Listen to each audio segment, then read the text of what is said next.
तर्पण फाउंडेशन द्वारा orphan research and development academy centre का उद्घाटन केंद्रीय मंत्री स्मृति ईरानी ने किया। कार्यक्रम में महाराष्ट्र के उच्च एवं तकनीकी शिक्षा मंत्री चंद्रकांत दादा पाटिल भी रहे मौजूद। अनाथ बच्चों में मोबाइल व टैब वितरित। तर्पण फाउंडेशन ने मुंबई के यशवंतराव चव्हाण प्रतिष्ठान सभागृह में प्रतिभा सम्मान एवं अनाथ बच्चों के लिए orphan research and development academy centre के उद्घाटन का कार्यक्रम आयोजित किया। इसका उद्घाटन केंद्रीय मंत्री महिला एवं बाल कल्याण स्मृति ईरानी ने किया। कार्यक्रम में महाराष्ट्र के उच्च एवं तकनीकी शिक्षा मंत्री चंद्रकांत दादा पाटिल भी मौजूद रहे। तर्पण फाउंडेशन के फाउंडर श्रीकांत भारतीय द्वारा आयोजित इस अनोखे कार्यक्रम में अनाथ बच्चों को मोबाइल एवं टैब वितरित किया गया।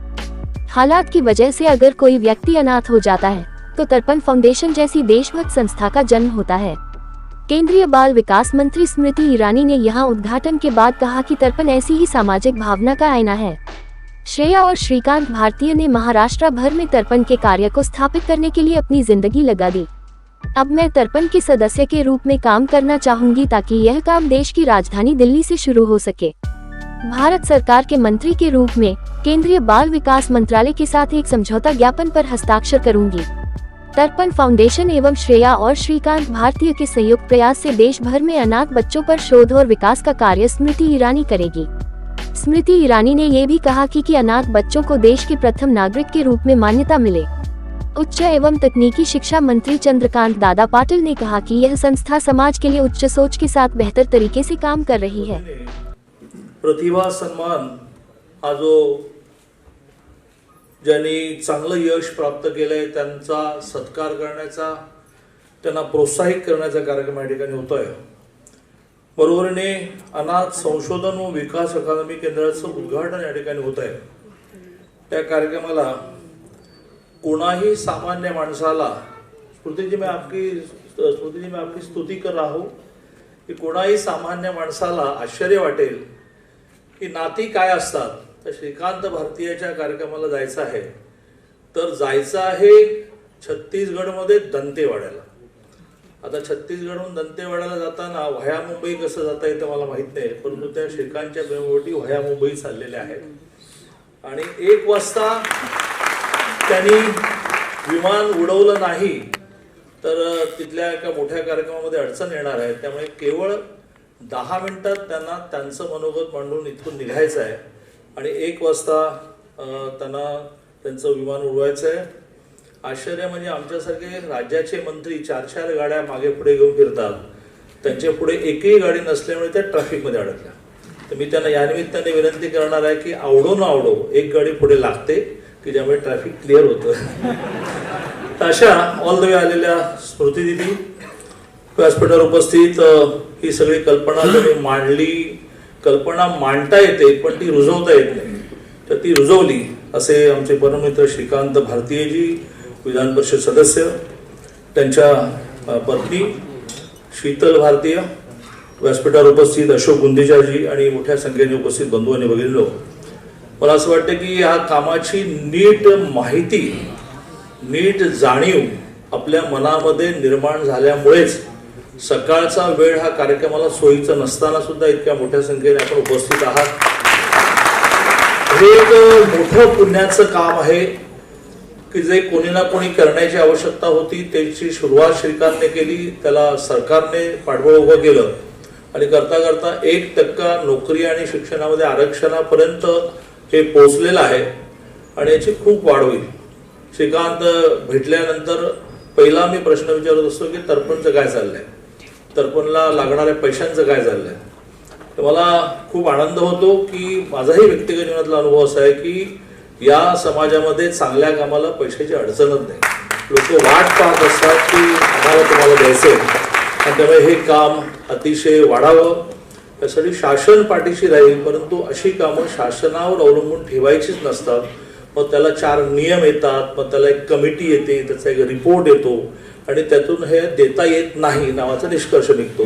त्यामुळे सामाजिक संस्था, सामाजिक माणसं यांच्यातूनच हे सगळं काम होऊ शकेल।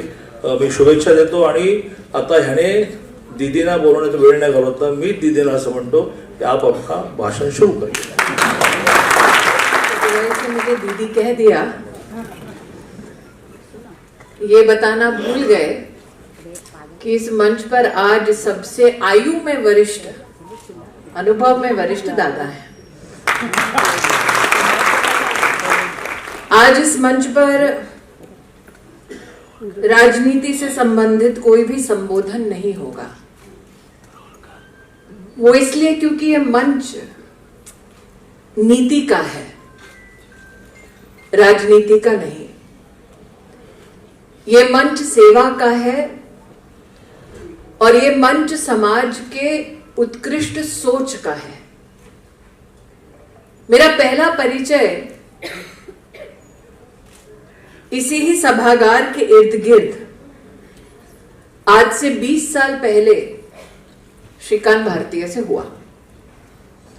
तब सास बहू करती थी तो श्रीकांत को दो लोगों ने विशेष रूप से टीका करके कहा कि ये 60 साल की सास है, इसको तो युवा मोर्चा में क्यों काम दे रहा है। फिर एक टीका श्रीकांत पे और हुई, एक्टर है, अकल कम होगी, निष्ठा होगी नहीं, इसको तू क्यों काम दे रहा है। और देवी और सज्जनों, जिसने वो टीका की आज वो इस सभागार की पहली पंक्ति में यही सामने बैठा हुआ है। बोलू का संजय? त्याचं नाव आहे संजय केनेकर आणि आमचे वरिष्ठ नेता है। श्रीकांत ने आज से 20 साल पहले, क्या उम्र है मैं बोलूंगी नहीं, श्रीकांत ने उस वक्त कहा कि संजय, मौका सबको देना चाहिए, फिर देखते हैं मौका पाने के बाद समाज को सशक्त करने के लिए ताई से कितना हो पाएगा, और जितना हो पाएगा अगर उस अध्ययन में हमसे कोई योगदान हो पाए, चाहे वो संस्कृति के विषय में हो, चाहे वो कला के विषय में हो, चाहे वो राजनीति के विषय में हो, अगर ताई अध्ययनशील रहेगी तो हम मदद करेंगे। 20 साल पहले उम्र मेरी तब 27 की थी। एक व्यक्ति का जो मुझसे कभी नहीं मिला, उसका ये विश्वास रखना कि समाज कल्याण के संकल्प के साथ अगर कोई व्यक्ति आगे आता है तो उसे कम से कम एक मौका देना चाहिए। ये संयम रखना कि भले ही हम किसी को जानते ना हो, लेकिन ये विश्वास उत्कृष्ट है अपने आप में कि आप अपनी कंफर्ट जोन से बाहर निकल कर आए और आप कोई योगदान देना चाहते हैं। इस भावना को समझना अपने आप में एक पॉलिटिकली मैच्योर इंसान नहीं, बल्कि एक सोशली रिलायबल इंसान का प्रथम परिचय है जो श्रीकांत ने दिया। तब से लेकर अब तक भारतीय जनता पार्टी में संगठन की दृष्टि से, सरकार की दृष्टि से उत्कृष्ट कार्य करने वालों में से श्रीकांत भारतीय का नाम है। और 20 सालों के अंतराल में मैंने कभी भी श्रीकांत की किसी भी बात का विरोध नहीं किया, क्योंकि we have always met on the battlefield of ideas. और आइडिया जब तर्पण का आया तब दादा ने तो आज पक्षपात किया है, श्रेया को शीतल बोला है, तो मैंने बोला श्रीकांत को, ये ससुराल वालों में क्यों माहौल बिगाड़ रहे हैं। लेकिन on the battlefield of ideas Shreya और श्रीकांत का ये सोचना कि क्या हमने सामाजिक जीवन में इसलिए प्रवेश किया था कि सिर्फ राजनीतिक ऊंचाइयों को छुएंगे, या इसीलिए आज से 20 साल पहले, 25 साल पहले हमने ये संकल्प किया कि हमें सामाजिक कार्यों से जुड़ना है, ताकि जब हम ना रहें तब कोई तो ऐसा हो जो कहे कि आज मैं जहां हूं वहां पहुंचने के लिए कोई तो था जिसने मेरा साथ दिया, जिसने मेरा हाथ दिया। आज तक श्रीकांत का विरोध नहीं किया, आज करती हूं। इस मंच पर मैंने अनाथ शब्द सुना। जिस धरती को हम जननी कहते हैं, जब तक उस धरती को जननी कहते हैं तब तक उस पुण्य धरती पर विद्यमान कोई भी व्यक्ति अनाथ नहीं हो सकता। जब तक ये मां है श्रीकांत, तब तक माता पिता होने के बावजूद हम धन्य हैं, और जिनके परिवार में ये चुनौती है वो भी किसी रूप में अनाथ नहीं है। और इसका सबसे बड़ा प्रतीक ये है जो आज दादा पाटिल ने कहा कि जब उन्होंने चिंता की कि श्रीकांत तर्पण को आगे ले जाने के लिए क्या व्यवस्थाओं की कोई चुनौती है, तो श्रीकांत ने पलटकर बोला नहीं, जब उत्कृष्ट काम करना हो, जब समाज कल्याण के संकल्प के साथ किसी की मदद करनी हो, तो भारत का ये स्वभाव है, भारत का ये संस्कार है कि कोई भी अकेला नहीं छोड़ा जाता। सब साथ मिलकर एक व्यक्ति, एक समुदाय की सेवा के लिए अपने आप को उपस्थित करते हैं।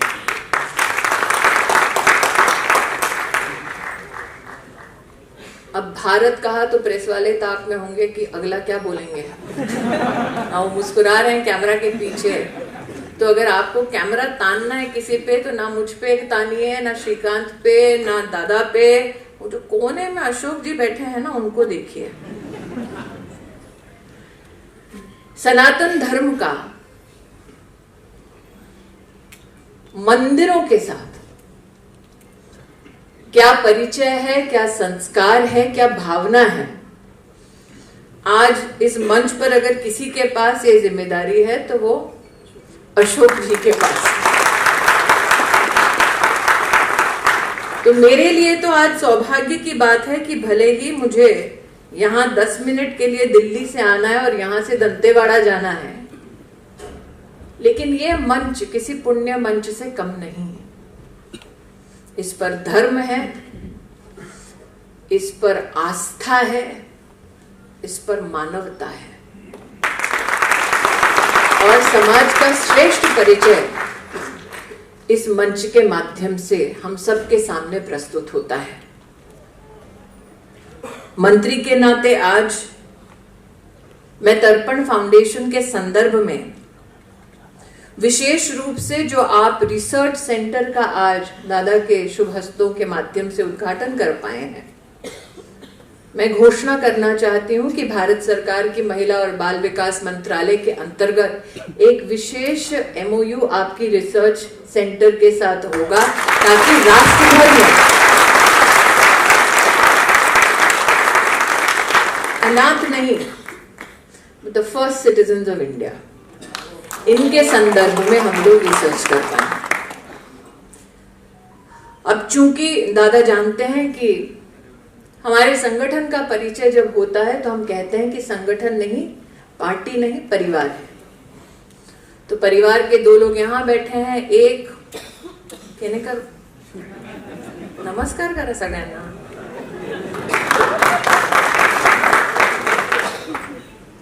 तो मैं केनेकर की ओर से और अपनी ओर से घोषणा करती हूँ,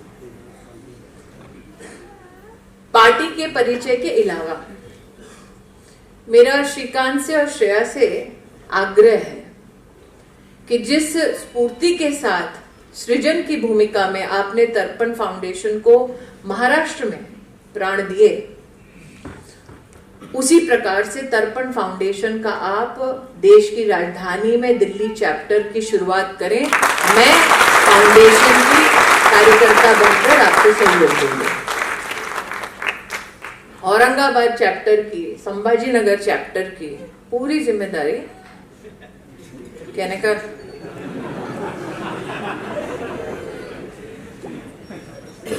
20 साल बाद जिनको मुझ पर थोड़ा बहुत सा डाउट था,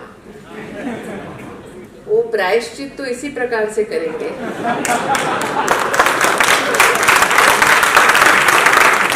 कि अगली बार विशेषता बड़े शहर में कोई अकेली महिला अगर अपने राष्ट्र के उत्थान के लिए योगदान देना चाहे तो उस पर विश्वास करने वाला, उसको प्रोत्साहित करने वाला एक युगल जोड़ा उसे निश्चित रूप से मिलेगा।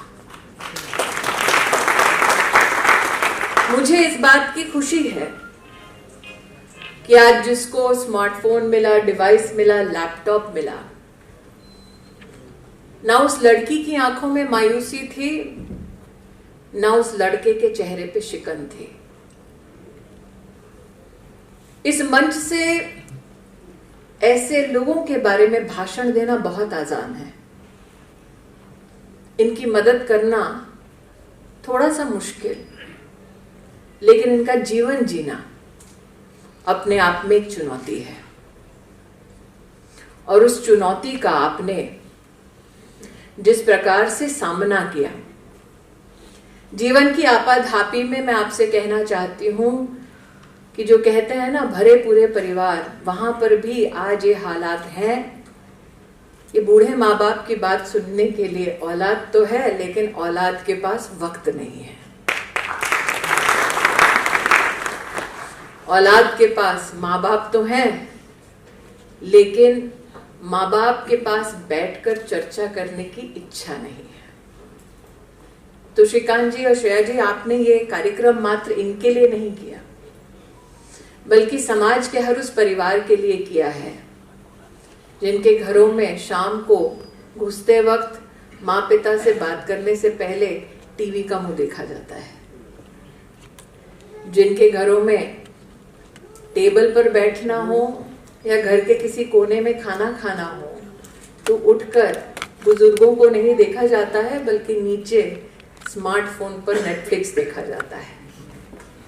मैं उन परिवारों से कहना चाहती हूँ, जिस दिन संग बैठकर खाने वाला वो पिता या माँ नहीं होगी, शायद उस दिन आपको समझ आए कि तर्पण के पीछे भावना क्या है।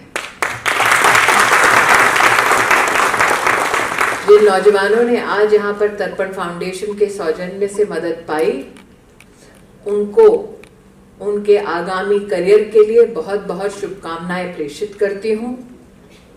तर्पण फाउंडेशन जैसे सृजनात्मक कार्य हम सब जो भारतीय जनता पार्टी से जुड़े हैं, वो अपने जीवन में किसी न किसी स्वभाव में, स्वरूप में समाज को सशक्त करने के लिए, समाज के प्रति योगदान देने के लिए यह संस्कार हम सभी कार्यकर्ताओं में रहे। आज इस मंच से प्रभु से आप सबके लिए यही आशीर्वाद मांगती हूँ, यही प्रार्थना करती हूँ। पुनः आपको बहुत बहुत बधाई। श्रेयाताई, श्रीकांत भाई, शीतल नस्तु, राइट। तो फिर सास बहू का झगड़ा जैसे आप देख रहे हैं, मेरा और दादा का चलता रहेगा। आप इस कार्यक्रम में पधारे। दादा ने सत्य कहा कि कोई एस्कॉर्ट नहीं होता, मैं अकेली गाड़ी में घूमती हूँ, लेकिन ये भी मुसीबत जो संस्कार की है वो श्रीकांत ने दी है कि चाहे कहीं भी जाओ, ये ना भूलो कि आज गाड़ी आगे पीछे होगी, लेकिन कल सत्ता का स्वरूप ऐसा है, गाड़ी हो ना हो, दोस्त हमेशा साथ रहने चाहिए, परिवार। सबसे पहले तो सबको नमस्कार। मेरा नाम सारिका मल्होत्रा, मैं सीईओ हूँ तर्पण फाउंडेशन की। 18 साल के बाद बच्चों को अनाथ आश्रम छोड़ना पड़ता है। उनके पास ना आधार कार्ड ना पैन कार्ड, रहने की जगह नहीं, खाने के लिए कुछ नहीं। तो इस सोच से बना था तर्पण फाउंडेशन। हम उनकी पढ़ाई लिखाई, रहना खाना, हर चीज़ का इंतज़ाम करते हैं। कड़ी मेहनत से आज ये बच्चे कुछ पीएसआई ऑफिसर बने हैं, कुछ एमबीबीएस कर रहे हैं, कुछ इंजीनियर्स बने हैं, अलग अलग अपने पैर पे आप खड़े हो चुके हैं। दया की ज़िंदगी इनके लिए कभी थी नहीं, हम इनके पीछे सारे खड़े हैं। हम मतलब तर्पण फाउंडेशन, इस फाउंडेशन में 60 डायरेक्टर्स हैं, हम सब मिलके ये करते हैं काम। मैम, किस तरीके का सपोर्ट आप लोगों का रहता है इन सभी बच्चों के साथ में? सच बताए तो जैसे अपने बच्चों के साथ अपनी माँ पिता का जो सपोर्ट होता है, वही सपोर्ट हम इन बच्चों को देते हैं।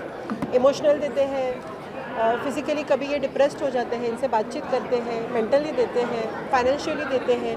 कभी कोई फेस्टिवल हो, जैसे हम हमारे बच्चों के साथ करते हैं, हम इन बच्चों के साथ करते हैं। तो जैसे एक माँ बच्चे, पिता बच्चे का रिश्ता होता है, वही तर्पण और इन बच्चों का होता है। लोगों को क्या मैसेज देना चाहेंगे? देश में जिस तरीके से माँ बाप होने के बावजूद भी लोग उन पर ध्यान नहीं देते, ऐसे में इस तरीके की चीज़ें लोगों को किस तरीके का मैसेज देता है? मैं सबसे यही विनती करती हूँ कि आपके भाग में अगर आपको किसी तरह के अनाथ बच्चे दिखते हैं जो पढ़ नहीं पाते हैं, जिन्हें भूख लगी हो या कुछ, आप कैसे ना कैसे कुछ ना कुछ करके प्लीज़ इनके पीछे खड़े रहिए। खून का रिश्ता ज़रूरी नहीं होता है, हमें बस प्यार देना ज़रूरी है। और जैसे स्मृति ईरानी जी ने कहा कि इस भूमि पे कोई बच्चा अनाथ नहीं है, तो हमें वो बात सत्य करके दिखानी है। हर बच्चे को यशोदानंद की ऐसे परिवार मिलने चाहिए, यही मेरी दुआ है। मैम कई सारे शाखाओं की भी उन्होंने बात की है कि और भी जगहों पर इस तरीके की चीज़ें होनी चाहिए, तो कैसा लग रहा है, किस तरीके की तैयारी करेंगे अब आप लोग? इसी सोच से, जैसे स्मृति जी ने कहा कि काफ़ी सारी जगहों पे ये सब होना चाहिए, हमने रिसर्च एंड डेवलपमेंट फाउंडेशन शुरू किया है। अनाथ बच्चों के ऊपर कहीं भी रिसर्च होता नहीं है। तर्पण फाउंडेशन इसकी वजह से, ये सोच से इन्होंने ये शुरू किया है। इसमें हर स्टेट के बच्चे का रिसर्च होगा, कहाँ इस तरह के बच्चे हैं, आश्रम से कब निकलते हैं, इनके साथ होता क्या है, ये क्या करते हैं, हमें इनको डेवलप स्थिति में लेके जाना है। तो इसी सोच से रिसर्च एंड डेवलपमेंट तर्पण का शुरू हुआ। सर आप क्या कहना चाहेंगे? जैसे सारिका ने बताया, मेरा नाम, नमस्ते, मैं गगन मल्होत्रा। 18 साल कोई उम्र नहीं है जहाँ पर इन्हें अनाथ आश्रम से बाहर निकाल दिया जाता है। तो तर्पण फाउंडेशन ने 2021 में महाराष्ट्र सरकार के साथ एक MOU साइन किया, जिसके तहत बच्चे जैसे 18 साल के होंगे उनका डेटा गवर्नमेंट हमें प्रोवाइड करेगा। पिछले 3 साल में अभी 1161 बच्चों का हम उनका पुनर्वास कर सके हैं, जिसमें हम उनका रहने का, उनके खाने की, उनकी डेली नीड्स और सबसे इम्पोर्टेंट उनको एजुकेशन, जिससे वो अपने पाँव पे खड़े हो सके, उनके ऊपर हमने ध्यान दिया है। इसी का कुछ रिजल्ट आज यही था कि कुछ बच्चों ने MPSC क्रैक करके PSI बन चुके हैं। उसी के साथ साथ नर्सिंग के अलग अलग कोर्सेज किए, पुलिस कांस्टेबल बने हैं और अभी कुछ MPSC के लिए अपेयर कर रहे हैं, MPSC UPSC के लिए। तो हम बेसिकली इससे हमारे ये जो बच्चे हैं इनको एक पुनर्वास होते हुए, इनका नया जीवन दान करते हुए, कि मतलब 18 साल के तक उन तक जो अनाथ आश्रम में चीज़ें हुई है उसको आगे कैसे अच्छे से शेपअप करके उनके माता पिता बन के, उनके भाई बहन बन के, उनके लिए कैसे हम एक रिफॉर्मेशन लेके आ सके। तो हम पूरा सिस्टमेटिक डेटाबेस ओरिएंटेड ये महाराष्ट्र सरकार में पिछले 3 साल से काम कर रहे हैं। अभी आज के इस अवसर पे जब हम यहाँ पर तर्पण orphan research academy development centre की बात, टॉरेक की जो हम बात कर रहे हैं आज, जिसका इनॉग्रेशन स्मृति ईरानी जी के हाथों से हुआ है, तो इसके तहत हम पूरी इसकी डिटेलिंग में जाने वाले हैं कि मतलब पूरे हर राज्य भर में अलग अलग क्या क्या इनके लिए योजनाएं रखी गई है, जिससे इनके बेटरमेंट की हम बात कर सकें। कैसा है, महाराष्ट्र सरकार एक पहली स्टेट है जहाँ पर यहाँ पर हम ये काम कर सके हैं।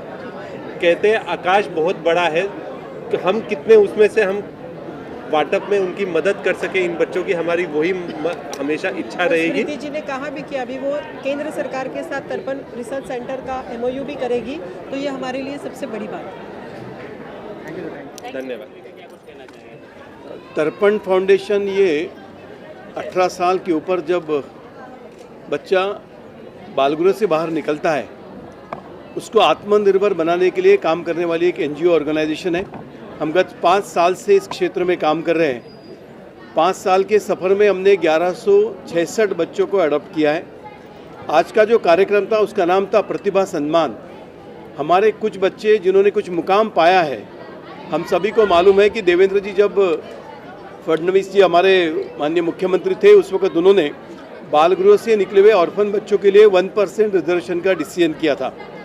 और उस निर्णय की वजह से तर्पण फाउंडेशन को इस क्षेत्र में काम करने के लिए एक अच्छी पहल मिली और उसके तहत आज हमारे 5 बच्चे PSI बन चुके हैं, हमारे 2 बच्चे सेल टैक्स इंस्पेक्टर बन चुके हैं, हमारा 1 बच्चा RFO बन चुका है, हमारे कई बच्चियां जिन्होंने नर्सिंग में काम कर रहे हैं, हमारी एक बेटी अभी लंदन में पढ़ रही है, हमारा एक बेटा अभी MBBS पढ़ रहा है। ऐसे सारे बच्चों को हम फेलिसिटेट किए आज, जिसका नाम था प्रतिभा सम्मान।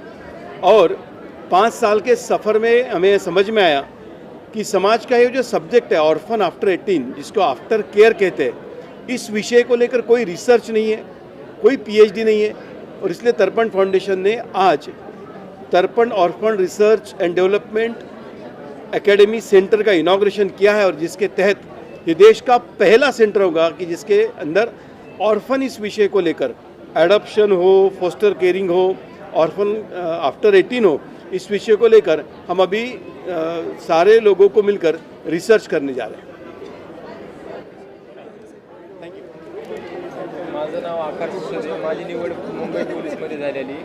मी गेल्या 3 वर्षापासून सरपंच या फाउंडेशन कनेक्ट आहे आणि माझ्यासारखे असे खूप मुलं आहेत की जे म्हणजे आर्थिकदृष्ट्या मागास, प्रत्येकाची वेगवेगळ्या अडचणीत. या फाउंडेशनमुळे आम्हाला जी आर्थिक मदत पण झाली आणि मी पोलीस भरती तयारी करत असताना मला डायटिंगसाठी असेल किंवा कोणत्या क्लाससाठी पण मदत झाली.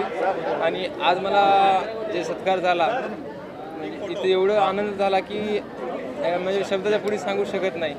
बाबाबद्दल बोलावं तर कमीच आहे. म्हणजे थँक्यू. आतापर्यंत बाबा म्हणजे मी आज नवीन आल्या सर म्हणत होतो, सर बोलत होतो. नंतर बाबा बोलले आपला एक परिवार आहे की आपला परिवार आहे की इथं आपण प्रत्येकाला ताई दादा बोलूनच बोलायचं. आणि खरंच की आपला इथं आलं की असं वाटतं की आपलं कोणतरी जिव्हाळ्याचं सवय सगळं परिवारच आहे आपला. तर आज मी इथं आलो तर मला खूप आनंद वाटला आणि हा मला जेव्हा आज माझा सन्मान झाला त्याबद्दल मी म्हणजे ही क्षण मी आयुष्यभर विसरू शकत नाही की एका म्हणजे आफ्टर केअर होममधून म्हणजे आता म्हणजे 15-16 वर्षाचा जो प्रवास होता माझ्या हॉस्टेलमधला, ते प्रवास करत इथवर येणं खूप अडचणी आल्या. इथवर येणं का सोपं नव्हतं. कधी कॉलेजचं कधी प्रत्येक ठिकाणी कसं असतं. आता मी लहानपणापासून संस्थेमध्ये राहिलेलो आहे. प्रत्येक मुलाच्या अडचणी माहीत आहेत. कोणी असे मुलं आहेत की काही संस्थेमध्ये मतिमंद आहेत की त्यांना काही समजत नाही. आता आम्हाला काय आमचं शिक्षण झालं आहे ते काही 5वीपर्यंत शिक्षण झालं आहे त्याचं पुनर्वसन करणं अवघड आहे. आम्ही एवढंच सांगेल की आमच्या सर्व म्हणजे आमच्या मुलांना की कोणती गोष्ट तुम्ही प्रामाणिक करा, त्याच्यामध्ये तुम्ही 100% योगदान द्या तुमचं. आणि कोणती गोष्टीला आपण आपलं 100% योगदान दिलं ना, वरचा देव पण बोलतो की नाही इसमें कुछ तो बात है कुछ तो अलग करेगा. इसलिए त्याच्यानं म्हणतो मी आपलं कोणते काम करा प्रामाणिक करा. आणि मला तुम्ही सर्वांनी बोलण्याची संधी दिली त्यामुळे मी तुमच्या सर्वांचे आभारी आहे. तुम्ही काय म्हणणार? म्हणजे या तर्पण फाउंडेशनबद्दल मी जेवढं सांगेल तेवढं कमीच आहे. कारण मला पहिल्यांदा लॉकडाऊनमध्ये तर्पण फाउंडेशनने कॉल केला तर म्हणलं तुम्हाला काय आर्थिक सहायता किंवा काय राशन बिसन, तेव्हा आम्ही रूम करून राहत होतं. कारण 18 वर्षानंतर मी रूम करून राहायला लागलो, स्वतः कमवावं लागलं, शिकायला लागलो. मग त्यानंतर शिक्षण करता इथपर्यंत तर्पण फाउंडेशनमध्ये आलो. कारण मला तर्पण फाउंडेशनने आर्थिक मदत केलं, राशनपासून ते त्यानंतर शिक्षणासाठी मी डाएट म्हणजे स्वतः कॉन्स्टेबल आता पोलीस भरती ते त्यांच्यामुळंच झालेलं आहे. कारण का मला डाएटसाठी किंवा मैदानासाठी इतर शिक्षणासाठी जे पुस्तकसाठी जे आपल्याला लागतं शिक्षणासाठी ती पण त्यांनी खर्च केलेला आहे. कारण मी जीवनामध्ये लय स्ट्रगल केलेलं. म्हणजे जेव्हा लहानपणापासून आठवत नाही तेव्हापासून मी हॉस्टेलला आहे. कारण मला कुणी पालक नाही काय नाही, मी पूर्णपणे अनाथ आहे. मला कुणा नातेवाईक माहीत नाही, आत्तापर्यंत आलं नाही कुणी भेटायला. त्यामुळं जे परिवार आहे ते माझं तर्पणच आहे. त्यांच्यासाठी मी जे एवढं बोलतो तेवढं कमीच आहे. एक्चुअली सबसे पहले नमस्कार. मेरा नाम पूजा नेमाड़े है. मैं प्रॉपर अकोला से हूँ. वहाँ पे आनंद आश्रम करके एक आश्रम है. मैं बचपन से वहीं पे पली हूँ और मेरा पूरा बचपन वहाँ गया है. अभी फ़िलहाल मेरा MSc कंप्लीट हो चुका है कम्युनिकेशन एक्सटेंशन में.